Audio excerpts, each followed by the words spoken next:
Sancho to score. No mistakes this time. That is a rocket. Royce and another fantastic goal by Marco Royce. Haaland's volley is beautiful beyond compare. Jetzt kommt das Wunder von Dortmund. Foulspiel von hinten an Götze. Needs to lay it off. We're going to shot away. Oh, what a goal! Welcome back to Dortmund Dispatch. I'm joined by Pedro today. Borussia Dortmund with another boring performance, struggling to score the goals as they drew 1-1 against Hamburg. Pedro, aside from Borussia Dortmund's result this weekend, how are you doing? I'm doing well, recovering well from my surgery, having a lovely week. Of course, weekend wasn't as nice to me in terms of football, but it's all good. I think we can also help distressing from this Borussia Dortmund experience in this episode right here, so I'm excited to start. Yeah, let's get into some of the tactics. I feel like the biggest change I noticed was the two forwards underneath the striker. In this match, it was Maxi Bayer and Karni Chukwuemeka. They were taking up a lot more central roles. That clearly had an effect on some of the positive things that happened in this game, but why do you think the team, despite that, was still struggling to create chances? I think what you said, I think it's a very valid point. I think with Chuck and Bayer there, I think we have a lot of movements and opportunities to create combinations with Girassi and the forwards. And I thought it was interesting as some of those attempts, even though I thought we were lacking some creativity and technicality in that department, like we tried to do something interesting there, especially sometimes when Svensson would just do the overlap at times and be there in those kind of more central positions. I thought it was really interesting. But at the same time, we're lacking that final touch in the final third to actually create high quality chances. And I think we struggles in terms of technicality and creativity, and I think we have a lot of legs in those four areas with Maxi Bayer and Chuck, and we have a lot of movements going around, but not combining that well. I think also Girassi, as we all know, and we discussed this before, it's not the best striker in terms of combined play. I think he's more of a deadly weapon, like inside the box and creating chances from his strong physique and quality on shooting opportunities. But with combining plays with those two guys didn't work as well. I was curious to see if Fabio Silva would have a better role combining with those two, if I'm honest. But yeah, not really the most exciting performance over there. I also thought we lacked a little bit on the flanks in terms of depth. I didn't think Ryerson had his best performance offensively, even though he had some good runs here and there. But I think overall, none of the players really excited me. But I think I think what you said about Bayer and Chuck, I think was interesting to have those strong and physical guys in the final third, just making those runs and try to combine and intertwine between them in those kind of positions in central areas. But we're just lacking that final pass, the guy who is going to make the final play to create that high quality chance. So I think that's the thing we like the most in that department. But yeah, I'm not really sure if I have many other tactical points beside that one. But that's a really valid point. I think we're just missing the final touch. Yeah, like with Chukwuemeka, I've been very critical, but I've always talked about how like the profile and it's too early, and this kind of shows why. Because he was very much doing a lot of that box crashing that a player of his physical profile, like you would expect him to be able to do. And this is the first time we've really seen it. That's very exciting for Borussia Dortmund. But into the wing stuff, like there was a point in the season where Ryerson was at 0.55 expected assisted goals per 90. I think that was like 2 matches ago. And it's since dropped. I don't know exactly what it's dropped to. I will pull it up by the time I finish this rant. But you're essentially talking about a guy who's at around 0.2, who's very much prime age. He's about to turn 28. You're essentially relying on him to be 3 times the creator he has been for most of his career. And that's just not sustainable because he's eventually going to like return to form. He's not going to be able to play that perfect ball every game. And he very may well do it in the next one. Form is a thing, but at the end of the day, Julian Ryerson is not an elite creator, and he's not going to even maintain the 0.43 expected assisted goals per 90 he's at right now. Like, it's dropped a little bit, but it's going to drop a lot more. And that's not even a criticism of Julian Ryerson, because he's played so far at a level that is hard to sustain for almost any player. He's never hit 0.2 in a season before in terms of expected assisted goals. Like, you cannot rely on that type of creativity. Like, you need to find a way to create chances that's not Julian Ryerson hitting crosses that he hasn't. Like, he's literally proven over his entire career, this huge sample size, that he's not capable of regularly delivering these perfect balls. And I don't think this is going to be the season that changes. I think he may have, like, his career best season in terms of expected assisted goals. But that's not to say he's going to maintain, like, what would be an otherworldly level of performance. And then you're talking about a team with no true creators. Like, I looked up the total expected assisted goals for everyone that's played in midfield. I added Chukwuemeka in there just for fun, and it was like under 2 expected assisted goals from the double pivot. And that to me is unacceptable. Like, you need to be able to create chances from central areas, because when Julian Brandt's played, we haven't played with a 10. We've played it at him as a winger. So, like, there may be a system where if you play like a 3-5-2, you get Julian Brandt in a more central area, and he's able to do that.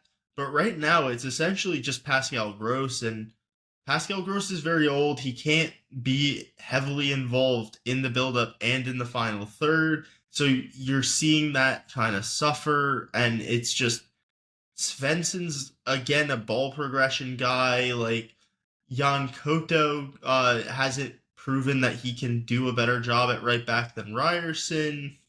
When he has played, maybe we need to find a little bit more balance in the rotation, but I feel like we almost need a combination of, like, different tactical instructions, maybe a different role thrown in there. Pedro, do you have a solution in mind? Like, how do we fix this? Man, it's tough. I think it's also due to Kovac being so reliant in one system and no really that many tactical variations. I think at times in terms of setup, we change a little bit. I think in this match, I noticed particularly when Gross would go to more central areas to support Bayer and Chukwuemeka in creating chances, would oftenly be with a single pivot in Joe Bellingham, 3 at the back and 7 forward. But at the same time, we didn't have really creative guys to find those lane breaking passes and find those runs, and combined with the high quality passing abilities, that really was strange to me. And living such a short blanket at the back with Job isolated as a single pivot and still not finding the right spaces and opportunity to create chances. I'm not really sure how exactly we can fix this. I think one thing that you said, I think it's just to maybe change formation a little bit, but maybe Brandt as a more central role, playing with the double pivot, and just maybe giving our more incisive guys at the wings to have the opportunity to play as well. Even though Jan Couto hasn't proven anything yet, I think in a match like this, he should have at least a chance, especially if you're talking about rotating more in terms of how many matches we're playing in this past few weeks. I would imagine he would start in this particular match, but I probably assume that that duo Mohai and Dompe on the left flank. I think Kovac was a little bit skeptical playing an away match against those two and leaving Jan Couto being that defensive liability that we know he is. But I mean, like, no offense to, like, Jean-Luc Dompe, who is an excellent Bundesliga 2 player. This is a guy that has historically been a little bit pace reliant. He's on the wrong side of 30, very recently wrong side of 30 still, but this is a guy that hasn't really proven it in the top flight. He has 2 goals this season from, I guess, like, 2.9 non-penalty expected goals and expected assists. So maybe you could say, like, some of the creativity is just underperforming. But even that, like, I don't know, Pedro. Like, this is Borussia Dortmund against a promoted side. I think that you kind of need to give them a little bit of an ego trip. And, like, Jan Couto is a guy who's played for a team that's gotten Champions League football in Spain. in a bit of a surprise package. Like this guy, you have to be able to rely on him against a weaker team like this. And that's not to say, like, we're talking a lot about Julian Ryerson. Like, I don't think that's just the issue. I think it's essentially like everyone, when we get to the final third, like, where is the creativity?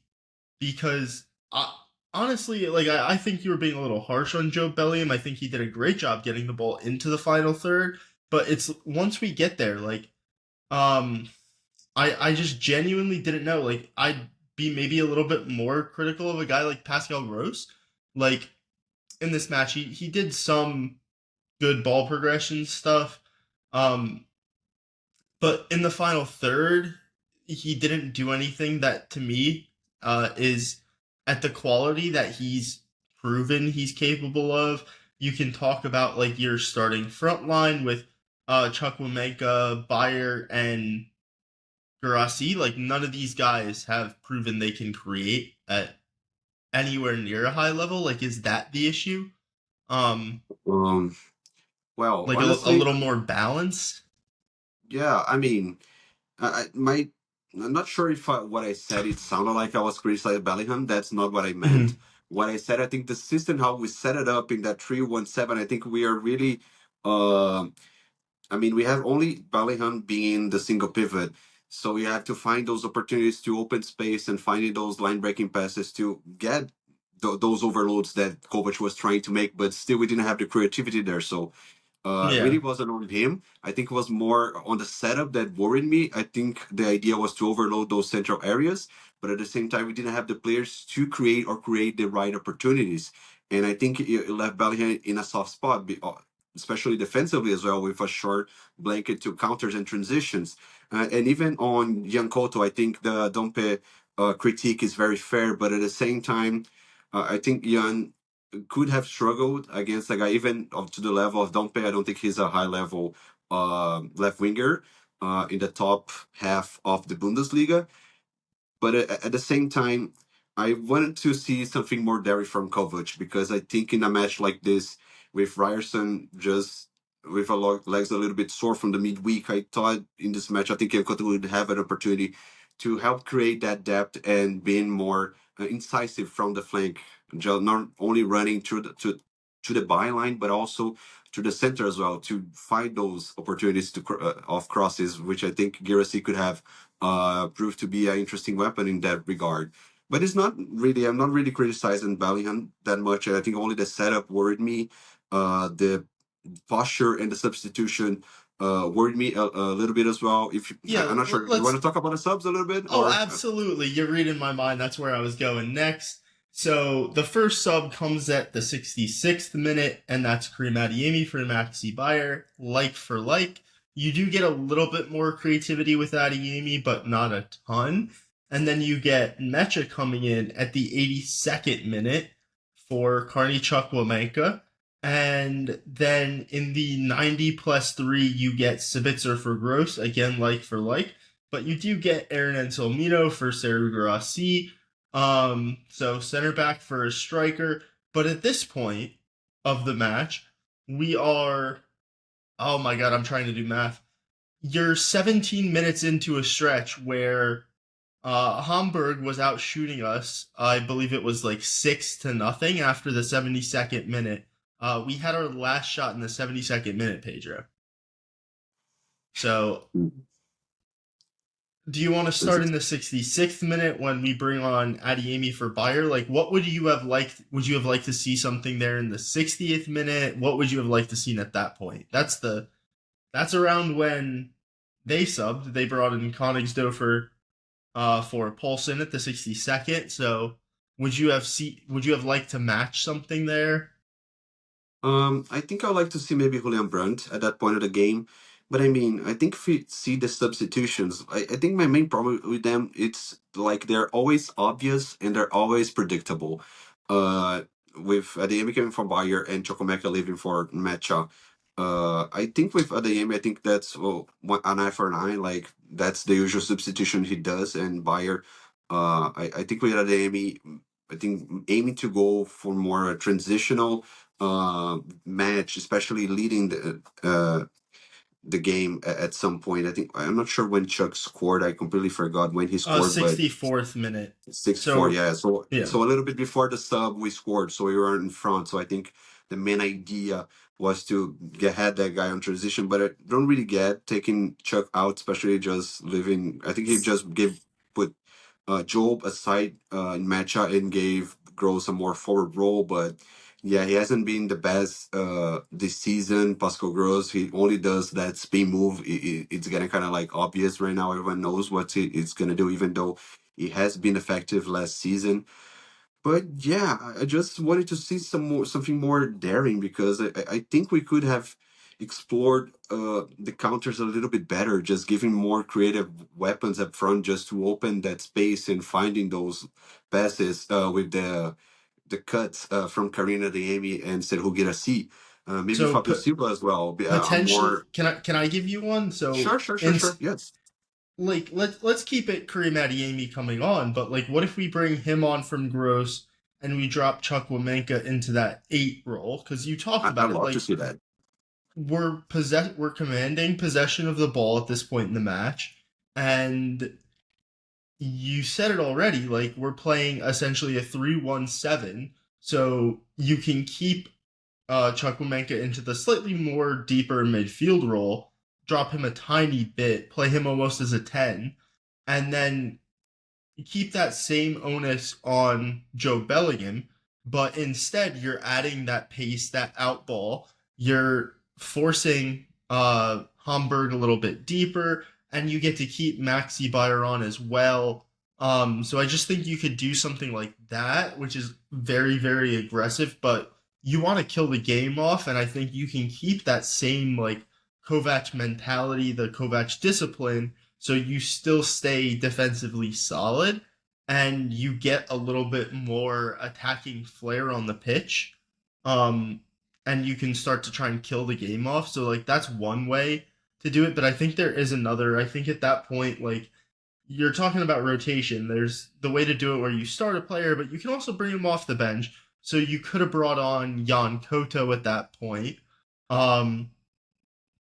To kind of try and keep their fullback pinned. So Dompe gets isolated. At the time, it would have been, I believe, Anton at right-sided center back, and you have him deal with that there, and essentially, then you can do something else in your midfield, so you can keep the same structure, get fresh legs on at right wing back, and essentially go again for Pascal Gross with Mecha. You maybe lose a little bit of the passing, the ball progression, but you get a little bit more mobility, a little bit more stability in the midfield.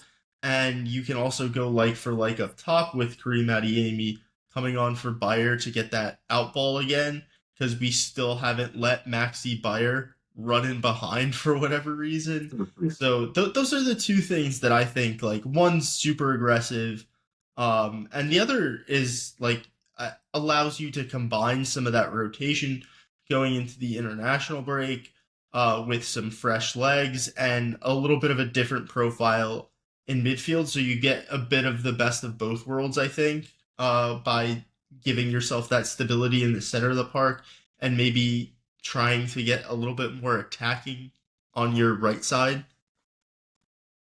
No, I completely agree. And yeah, it's just so frustrating. And I think one of the main reasons that we lost this match, I think first, of course, I think the lack of opportunities. I think we had 17 shots into this match, but only one shot on target, which was Chuck's goal. And that goal was not even from open play. It was just a leftover from a corner that eventually worked out and we scored.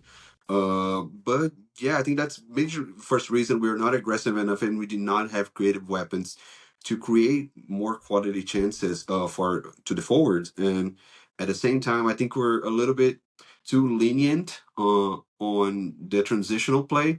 And we also abdicated possession, I think, a little bit too early. I think from the 75 minute, I think we basically just gave up possession, even without the controversial subs which I think happened by the 90 plus 3 would be the last ones. I know that those made you rage, but I think that was At Mhm. that point, I think it's too far gone. Like 90 plus 3, 1-0 lead just with the game state. I feel like at that point, you're Yeah, it's not even those subs. I think those subs are only like part of the problem. I think they only epitomize Kovac's lack of courage. Like he didn't have the guts to do something different and just to have the possession a little bit more, defend yourself, like, defend with the ball, and just gave something to Hamburg to lean on by the end of the yeah, match. like I And that, know they're thought of both as midfielders, but Chuck Wameka this season's very much played more as a forward. So mm, bringing on Nemecha for the forward, the midfielder for the forward, that to me, I feel like that's the one where it's mhm. about 7 minutes too late. You still have a 35-year-old, 34-year-old Pascal Gross on the pitch for how many ever minutes. I think that's a place where you go like for it's not like for like because they are very different stylistically, but like getting the Mecha on for Gross, I think just makes more sense to me. And it allows you to keep the pressure. And when you go 1-0 up and Hamburg have to start attacking, as a Borussia Dortmund coach, manager, whatever, player, you should be thinking, okay, we just scored. This is the perfect time to go and score again because they have to come out of their deep block now. And they did, but instead we just stopped attacking. So I think that's why we were both angered. And let's talk about Sebastian Kale, see what his thoughts on this were. He said, should we focus on spectacle? So far, we have been praised for our stability in all three competitions, and we want to continue on this path. We want to improve, we want to develop, especially in terms of the number of scoring chances. We don't want to continue as we have been doing today. So, what are your thoughts on Kale's assessment of this match? I honestly think his assessments are a little bit heavily result based and result biased overall. And I think it's part of football. And of course, we are happy with some of the results. But I think if you only focus on the results and you're biased and you don't look at the performances and how the season is developing, I think it's a little bit too shallow of an analysis from Cal. Honestly, I honestly think he should. It's not even about making a spectacle. It's just making us uh, I think just that is more. I think that's not translating perfectly. Like I think when he says should we focus on the spectacle, I think he means like should we focus on this one match result? Because then he goes into talk about some of the more broader things. So I think I kind of read that as almost he's doing what you ask. He's just coming up with a different conclusion than you are. Hmm, yeah, no. I honestly, I think I understand that, but for me overall, I think I still maintain my point. I think his overall analysis, and I think throughout the season, when we see his quotes from the post-match interviews, I think it's already, and even from Kovac, I think it's more on a real result biased. And if you see the performances overall, I think we are lacking in some departments. I think if you even see the performances on the Bundesliga, I mean, always when we have to face teams, they're the upper part of the table, like Leipzig, Bayern, we struggled at some point. I think Bayern, of course, we had a great second half, but we could have died by the first half. We should have. The game should have ended in the first half if it wasn't for Kobel and just pure luck. Against Leipzig, I think was a very competitive match, but I would say even Leipzig knew how to explore Dortmund's weakness a little bit more. And the feeling that I had in that match is that they were not afraid of us, and they saw that on themselves an opportunity to win that match at the Signal Iduna Park.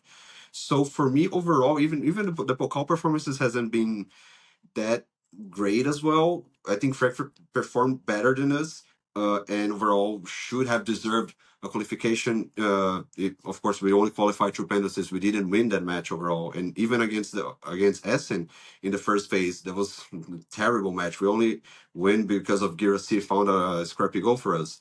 And in the Champions League as well, when we had to compete against the big guys, against Man City, we did not show up. So I think this analysis is a little bit too shallow because when we're supposed to at least show some fair competition to the higher clubs or the clubs that are going to be a bigger challenge for us, we didn't show up and didn't show the consistency to find those wins, and that really worries me because it's not only about the results and the position on the table in the Champions League, in the Pokal, in the Bundesliga. I think the performances are not screaming, okay, we are gonna uh, have a breakthrough right now, and we're gonna find a way to find for the upper class of European football. Of course, that takes time, and the squad is not perfect, but yeah, I think it's just too shallow of an analysis from Kel. And we all discussed this before. The performances has been going back and forward. Like we have good performance, but then we struggle in some departments with the possession. We haven't been perfect all season.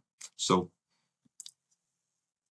Yeah, I think some of the issues we've seen all season have come from that midfield possession, and I feel like in this match with Gross and Joe Bellingham, like it's not the hardest team to pass through, and they were sitting a bit deeper, which allows them to do it. But like Joe Bellingham in this game did something that Felix Nemecha can't do, and like I've gotten in arguments with friends that like Nemecha's better at ball progression because he can carry the ball forward, better than Job, but like that's just not worth anywhere near as much as what a progressive pass is worth, or what the incisiveness that Joe Bellingham gave us in this game. And so there very much is a path forward there. And I think that to me, I see that in the midfield. That doesn't fix anything in the final third, but I think in the bigger games, like Job being able to do this against better and better opponents is eventually where you get to that point where you can be just as competitive in the bigger games. You're still going to have those final third issues, but maybe against the better teams, we start to have more transition moments, which is what Kovač is kind of relying on. But you can't really do that when you don't have the passing out of the midfield, and we haven't had it this season. So I see that progression, and also like statistically, just looking at this team, I think everything in the Champions League so far has been a bit fluky. And so I very much understand what you're saying there. Like, we haven't been good enough against teams that are decent. But if you look at the Juventus match, that's a game we very much dominated for about, what was it, 80 minutes, 90 minutes, until we threw that away at the end. yeah, And then yeah, but Juventus is struggling as well, so they're not the Juventus. So it's good to point out. I understand that, but like you can only play who you play in the Champions League. Like Bilbao, you get a deserved win. Juventus, you deserved the win away, even if they are struggling. And then in the league, you're looking at, I think not every top team has. Well, now I think pretty much every top team has played Bayern. But you're still looking at Borussia Dortmund right now, statistically, 10 games into the season. Expected goals difference is your best predictor of like where Borussia Dortmund finish, and right now we're very much in the battle for second or third. With Leverkusen, I think Leipzig have a little bit of overperformance in them right now, and they've still conceded a ton of chances against a ton of teams. That's not to say that what we're seeing is good enough, because attacking wise, it quite simply isn't.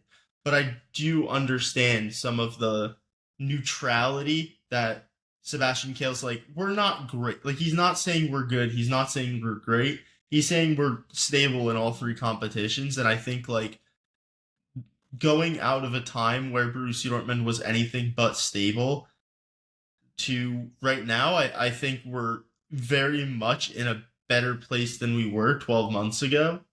And I think there is something to say for that. I think you have some guys in this squad whose age profiles just don't match up with the important players in our squad. And I don't necessarily know if some of those older guys kind of have the right profiles for what Niko Kovač would want to do. And that's not to say that Niko Kovač is the right guy and he's the best guy, but he's the guy right now, and he's the right guy for at least the rest of the season, I think, at this point. So that's where I am. But I don't know. Do you disagree with anything there? Am I off base? You were saying some slanderous words about Kovač. I don't know how public you want to make it, though. No, I'm being public since I'm not gonna say the start of the season, but I mean I've been vocal about not really being a big fan of Kovac, and that's what I think he delivers: the stability. He's a floor raiser, as I said many times in the pod, and I think we're gonna get to a certain point, and I think sticking to the top four, I think probably getting sticking to third place, I would say, and having like round 16 quarterfinal performances at the Bundesliga, hopefully a Pokal run until the semifinal or final, like we can always dream. But I mean, I don't really see like this guy taking us much further than that, honestly. And I've been vocal about that. But I understand your point, and it's good that we're being stable compared to what we were 12 months ago, and that's like a hard situation to get into. But at the same time, I think sometimes we mix, and I think that's one of the questions on the script: that is this performance something that detracts from Kovac's overall impact, or does this speak in his favor as this Hamburg game? It's a game that Dortmund perhaps loses in the season's past, and I think that's half true. But at the same time, I think we're putting us to a standard in that, like, in our we were a little bit I think the word I'm gonna say, it's just not to be uh not to I'm not polite enough, but I would say we were a little bit too trash in that past season, especially with Sahin. I was trying to look for a better word, but yeah, I'm just gonna say it. We were trash last season, and I think just sticking to like a performance that is just level of performance that's just mediocre, or just like to like a certain like acceptable to certain standard, it's okay, but Yeah, that like cannot be our reality. Like we can do better than that. I think the squad is not that bad. Like we have some gaps, I think, in the midfield, especially we have some older guys, profile guys that I think should not be in the squad in the near future. But at the same time, man, I think we can do better than that. And I think we're just too used to having this experiment with these inexperienced guys, with Terzic, and also with Sahin, that brought some interesting concepts, but overall could not maintain consistency enough, even though they had some interesting runs with in the Champions League final with Terzic that we none of us expected him to reach. So I think we just not cannot make this like acceptable performances as our new reality. I think we can higher up our standards to some point, and I think the squad can uh, just give us better performances than that overall, or just raise our ceiling a little bit to give me hope for something greater to be excited about. And for me, Kovac is not that guy, but that's okay. I think we for now we're okay. We have not many options in the market that can sub him up that would raise our standards for now. But yeah, that's just my opinion. But yeah. yeah, I think this performance detracts from Kovac's view at the club because it is like I've been talking about this for weeks, but Bild is now coming out with their story that like the attack is so bad that Dortmund needs to be more brave, whatever, whatever. Because Bild essentially is just writing whatever people on Twitter say, I guess. So like yes, it does detract from Kovac's overall performance at the club, but it does speak in his favor that, like you said, he is a bit of a floor raiser because we are now solid defensively instead of being comical at the back. There is a better like we're on the better side of the variance now. So we used to essentially let teams take whatever shots they wanted and we'd get some very good shots, and sometimes their shots would be just as good as ours. Now we concede so few shots that with the minimum amount of shots you can have as a Borussia Dortmund team with a bit more attacking quality, you're going to come out ahead more times than not. Like if you run these chances down, the simulations have us winning about like 40% of them probably, which isn't terrible, but it's just not good enough. And I think we can ask for a little bit more. But let's get into our star of the week. Pedro, I'll let you go first. I have a guy in mind. I really hope you don't pick him, but Yeah, I'm not sure who's. I mean, I struggle to pick like a star for this particular match against Hamburg. For me, it's Nico Schlotterbeck. Is that the guy? Like, was I too off no, or? no, I have a different one. I have a different one. Okay, I'm just gonna move on, and I'm just gonna be simple. I think Nico. I think is our best player, and I think he had a great performance overall. He had an assist, even though was a little bit of out of a luck. I think Nico had a great performance. As I have some numbers here: 10 clearances, 6 recoveries. He won all his ground duels in this match. 88% pass accuracy. He was one of our players that had most passes in the opposition half, 28 out of 36. And he had, but of course, we have a negative side. He only had 43% accuracy in long balls, even though that's great numbers. But I think for Nico Schlotterbeck standards, we're expecting always a little bit more. But I think for me, he is the guy that really establishes our defensive solidness, and that's the guy who opens the gaps on the opposition half for us to try to find the spaces to score. So for me, Nico was our star this week, and hopefully we can keep him under contract. But yeah, I think that's my start. Yeah, bad long range passing from Nico Schlotterbeck. His seasonal average is about 20 points higher than the 47 that he was at in this game for his long range. But I have a different guy here, and I think this is the first for him. First at the club for Joe Bellingham. First star of the week for him. I think this is entirely deserved. We have not seen numbers like this from the defensive midfield position since probably Axel Witsel. And this is a weaker opponent. This is one game. He may not be at this level consistently yet. He is barely 20 years old, but 18 progressive passes. I don't know if we had a single midfielder. I'm very, very confident we didn't have a single midfielder at any point do that last year. He also put up 4 tackles and interceptions, which is very, very good when you have so much of the ball. So this to me is like the future of Borussia Dortmund being good. Like you could very much see Joe Bellingham's role in that. And it's come sooner rather than later. Like we're just 10 games into the season. If he can start to hit this level consistently, by match day 20, like I think Borussia Dortmund will give you another run in the end of the season to get you excited for next year. Like right around match day 20, like think about this. You have Nico Schlotterbeck, Karim Adeyemi on new contracts, and you have Joe Bellingham playing like this every week. I think that you're gonna start to dream up situations in which next year is very, very exciting. I don't think we're there yet because it's one performance, but you could dream on this performance from Joe Bellingham. We have not seen this level of control. For reference, I think Mecha is averaging right around 50 passes per game. And in this one, Joe Bellingham attempts 87. The only player we've seen attempt like over 80 passes, I feel like in the last 2 seasons, or this season and last season, was Pascal Gross. And Joe Bellingham's not, well, I think Shan has done it as well for whatever that counts for. But so Joe Bellingham attempted 70 passes in this match. Only Pascal Gross in recent years has been attempting more, aside from like Emre Can. But we all know how often he passes forward.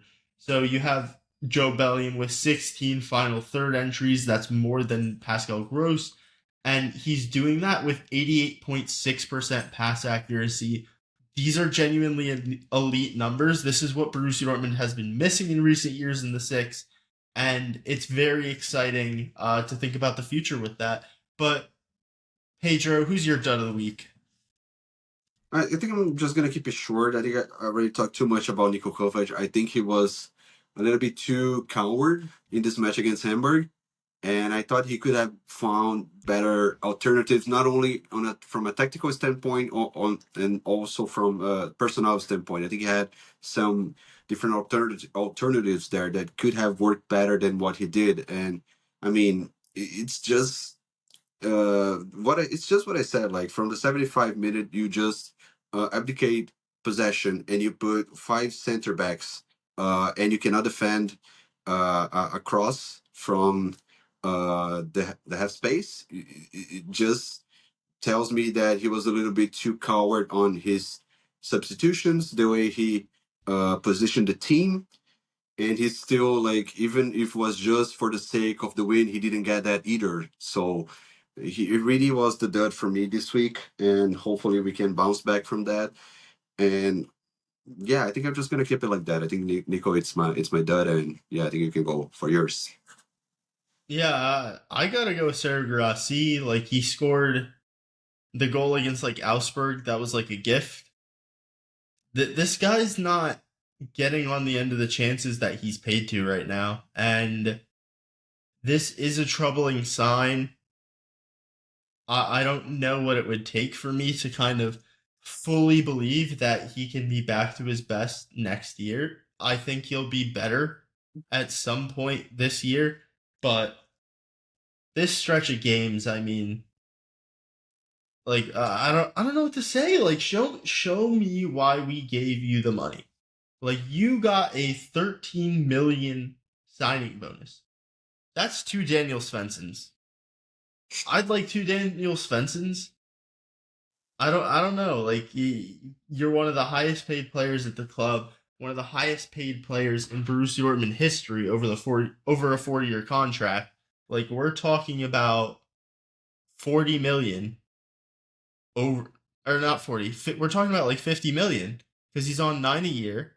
That's 36 plus 13. We're talking about 49 million euros over 4 years. That's way more than Nicolas Sula. Nicolas Sula has scored some fun goals, I will say. Not as many as Sergio Girassi. Sergio Girassi was excellent last year, but he's not maintained that level this year, and he's got to play better. I don't know what else there is to say. Yeah. I have a question for you. This is not actually an acceptable performance. I have a question for you. Go for it. Would you, by the end of the season, would you, of course, just taking like the picture of the moment, this moment in time in which Sergio Girassi is not performing to his best from last season, and I was expecting actually you would select Sergio in this occasion, but if you had like a proposal for Sergio by the end of the season, beginning of the summer, would you sell him, and how much money would be willing to accept for a sale for our striker? I might sell him on January 1st. Ooh, really? If the offer comes in. I'm 100% serious. Because right now, if I'm trying to think of the path to Borussia Dortmund contending for a league title next year, I can see it with Maxi Bayer. I can see it... Like, I'm not saying Maxi Bayer is like my only striker, whatever. Replacing Sergio Girassi 1-for-1, but I'm seeing like a world and a situation in which you get like an extra 10 to 15 million for Girassi in January. I don't think that keeps Borussia Dortmund from getting Champions League football, and then I think you can go and get one of these 2 guys. We have Lucas Stassin still on the market, because Etienne wanted him to help them get back to League 1. This guy is dominating in Ligue 2 in France. He just dominated, or not dominated, but he did as well as you could possibly play for the 20th best team or 18th best team, the bottom team in League 1. He's still dominating. You have Aslani. So if we go into next season with Fabio Silva, Maxi Bayer, and one of Aslani and Stassin, I think we can match what Girassi's production has been so far this season if we just spread that out to a full campaign. Right now he has 5 goals, so if we triple the amount of games in the league, he'd be at 15.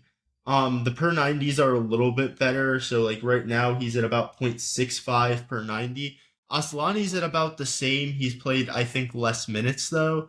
Maxi Bayer's obviously way less, so we're dreaming a little bit on Maxi Bayer, but I think if you get in Stassin or Aslani, who's proven they can put up a really good season up front, you get 2 other guys in Silva and Maxi Bayer who can have proven over a full season that they can give you decent performances. Like, I think you have a lot more rotation there, and you always have a guy who's in form. I think that's something that you can really get excited about. and I think you'd have a ton of money left over, whichever one of the two you sign, that you can go and get another attacker. Um, Whether that's Bazumana Torre, who's at Hoffenheim, who's having an excellent season there, or you get Siddiqui Sharif, who the club's been very loosely linked with, out of, I believe, Angers in France, or the Greek forward who's at Genk, who Arsenal almost signed this past summer. Like, there's so many different guys that I think are around that you can get along with a replacement who's not going to be 1-for-1 with Garassi, but you have two good strikers at the club. And I think that you can kind of combine these guys, find the right rotation, and you only need one of them to hit to kind of match the production you're getting this season. Because the production you're getting this season right now is good. It's not great. And if you look at the numbers from a couple of the games earlier in the season against some very, very bad teams, they're a lot better than the median numbers and even the average numbers he's put up against some of the better teams in the league. So that's what I'd say. It's not to say he's completely washed and he's done, but he's definitely diminished, and this was something that I kind of expected and talked about even before we signed him, and so it's not unexpected for me. Yeah, no, I agree. I think we have the right opportunity. I think I would sell him, especially because he's turning on the wrong side of the 30s. I think he's 29 now, if I'm not wrong. But I mean, I think his level of performance is only going to decrease from now. I think he's not washed, definitely. I think he is still going to be important for us. But I think if the right opportunity comes up, we could just rejuvenize that part of the squad and also with the midfield as well. Just especially, I think we have some contracts expiring in the midfield. We have Emre Can, Julian Brandt, Sally Ocean as well. I think I'm missing someone, but I think somewhere else. Pascal Gross as well. And I think we have the perfect opportunity to take that money and just use in other areas of the pitch and try to rejuvenize the squad. And yeah, I think if the right opportunity Sula. comes up, I agree. I will do the same. You miss Sula. You miss Sula. Yeah, Sula. Yeah, but I was talking on the midfield. But Sula, I think Yeah. it's a no-brainer at this point. I think for a backup center back, always just we're just putting too much money on. I think that's also an opportunity to reuse that money on the salary cap for other players that are going to be more important for us. So we do have one other story for you. We're going to talk about Quinton Timber. The club is at the final stages of scouting, but they have yet to make a decision on whether or not they're going to make an approach, let alone sign him. So yeah, we are watching players, guys. Pedro, what are your thoughts on this? I think that's a good opportunity, and I think that's something that I was already talking about before, and I think that's the perfect timing to talk about Timber because I think, of course, he's not technically a 6, he's an 8, but considering our current options in the midfield and with that many contracts running out by the end of the current season, and Quinton Timber's contract also running out with Finer by the end of the current season, I think it's a massive opportunity for us. I think even to snatch him in January if we have the chance. But of course, if we had the opportunity to sign a pre-contract and have him in the summer, I think that's definitely something I would do. He's a good progressive passer. I'm here with the stat 5.46 with 66 percentile. Not perfect, as I said. He's not a 6, but he can still progress the ball quite well as a passer. But he's a better carrier, in my opinion. I think that's more of his profile. 2.48 with 96 percentile. And that's a guy that also creates a lot of shot creating actions with 4.11 with 93 percentile. So I'm loving those stats, and I think that's a guy that can contribute to Dortmund a lot. I think that's a profile maybe a little similar to in Mecha in terms of how physical and how good of a carrier he can be. Even though I think Mecha is a better passer, believe it or not, but I think Imecha has some qualities as a passer. But at the same I time, don't know. I think This guy's done some things passing. Granted, it's only the Eredivisie that Nemecha Yeah. hasn't done at any level. So But I think Mecha has been better in the past 2 matches, and I think it's more so on the eye test. And I think Brian would be the better guy to really talk about Quentin Timber here. Unfortunately, I he's think not with Brian's us, on but- my side, so I don't want Oh, to please, I don't want to please. invoke Brian without his presence, but I think in this instance, Brian's very high on Timber as a passer. Timber has hit 6.3 progressive passes per season 2 seasons ago. Last year he had a down season in all regards. Not really sure why that was. He could have been dealing with some injuries. He played a lot fewer minutes. This season, he's right back where he was 2 years ago in terms of his progressive passing numbers, right back at that 6.31 level. So we're talking about Felix Nmecha, who's had 1 season at 5. I think he might be up a little bit from last year when he finally made it to the 5 progressive passes mark. A progressive pass in the Eredivisie is a lot easier, I will say, but that's not to say that this guy can't pass. Like this, he has some ability to do that. That's something that should get better with age. He's a prime age player, and if you're getting him at the club for his best years in his peak, I think that's kind of a common sense signing, especially if he's on a free. If he's on the free, though, this guy could have a lot of suitors. And it's really just about how many minutes he wants to play, where can he envision himself. And I think he's about a year younger than Nmecha, so this is an easy way where you can get a potential upgrade in a position, or at least match like for like with Nmecha and sell one on for profit, or you can keep both.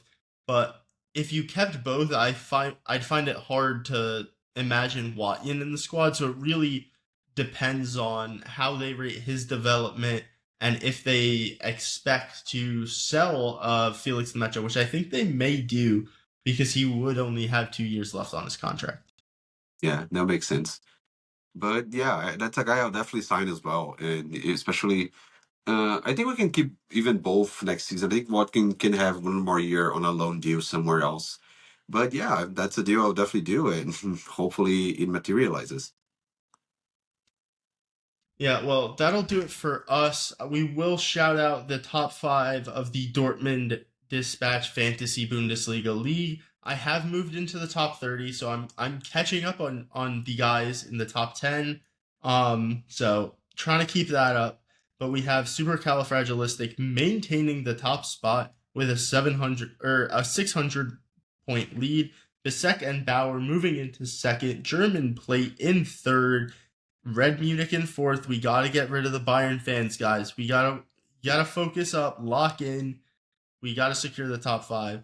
And then we have Pints of Bayer in 5th and Sco BVB in 6th, which is my good friend. So we did expand 1 spot there to shout her out. But thank you guys for joining us. Make sure you like us on YouTube, subscribe there, rate us 5 stars wherever you listen to your podcast. And thank you so much again for joining. Have a good one. Jadon Sancho to score. No mistakes this time. That is a rocket. Royce out. Another fantastic goal by Marco Royce. Haaland's volley is beautiful beyond Jetzt compare. kommt das Wunder von Dortmund. Foulspiel von Inzo an Götze. Needs to lay it off. We're going to shot away. Oh, what a goal!